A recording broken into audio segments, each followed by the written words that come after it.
ورحمة الله وبركاته. دي شقة دور تاسع، تاني نمرة من الشارع 25. الدور شقتين، أسانسير شغال، 5 أفراد مرتاح.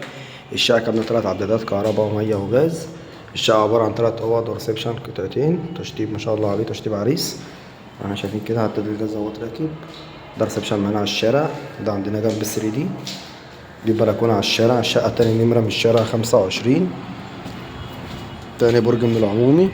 الدور التاسع، البرج 14 دور، اسانسير وحارس. مدخل ما شاء الله عليه، مدخل شيك جدا، اتحاد ملاك. يوجد تسلسل ملكية وحصة في الأرض. ده كده معانا ريسبشن على الشارع قطعتين. هنا طرق التوزيع فيها 3 أوض والمطبخ والحمام. الشقة مساحتها 110 متر. هنا عندنا أول غرفة معانا على الشارع برضه. الأوض كلها ما شاء الله عليها، أي أوضة فيهم أوضة نوم مرتاحة. الشبابيك دي علامتين طبعا على الشارع. طرق التوزيع الشقة كلها ليد فلات. هنا عندنا تاني غرفة معانا، بلكونة جيب برضه على الشارع. أوضة 4 في 3.5 مرتاحة. دي بلكونة جيب على الشارع على مكان برضه. كده 3 قطع على الشارع.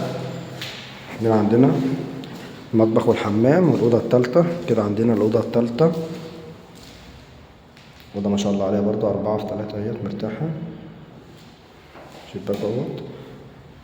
وهنا عندنا الحمام، مساحته كويسة جدا، شايل بانيو وقاعدة حوض مرتاحين. الحمام ما شاء الله عليه مرتاح. وده عندنا المطبخ برضه ما شاء الله عليه، مساحته كويسة جدا، يشيل جميع الأجهزة معانا مرتاحة. هنا التلاجة والغسالة والبوتاجاز طبعا تحت الشباك. ده وليب المطبخ. هنا المطبخ ما شاء الله عليه مرتاح. الشقة تاني نمرة من الشارع 25، الدور التاسع، البرج 14 دور، كاملة 3 عدادات كهرباء ومية وغاز، اتحاد ملاك وحارس، مدخل شيك، أسانسير 5 أفراد مرتاح. ربنا يبارك لصاحب النصيب إن شاء الله. السلام عليكم ورحمة الله وبركاته.